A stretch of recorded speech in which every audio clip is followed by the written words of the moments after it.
По числу памятников Иосифу Сталину Грузия на душу населения занимала первое место в СССР.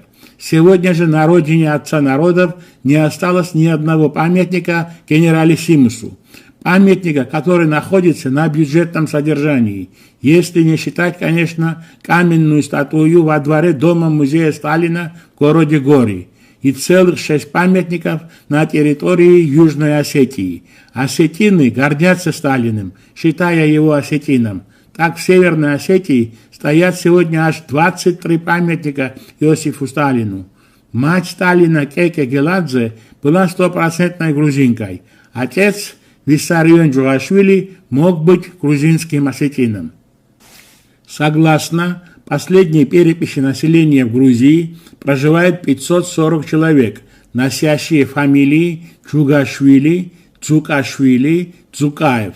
Слово «джук» – «дзук» в переводе с осетинского означает «стадо отара». Так, основатель рода Джугаевых, Джугашвили, Дзукаевых, Дзукашвили мог быть пастухом, либо владельцем большого числа стада овец, коз или коров.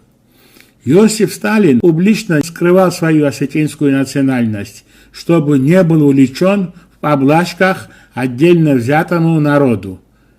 Наблюдатели в поступках отца народов видят проявление чрезмерных симпатий к осетинскому народу. Так, при Иосифе Сталине были созданы для осетин 2 автономные республики. Сначала на территории Грузии в 1922 году была образована Юго-Осетинская автономная область со столицей Цхинвали. В 1936 же году на территории России была образована Северная Осетия со столицей Орджоникидзе. Южные осетины в знак благодарности вождю в 1934 году переименовали свою столицу в Сталинири.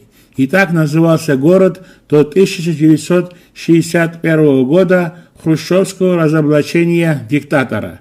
Но как бы то ни было, Иосиф Сталин вошел в историю как человек грузинской национальности.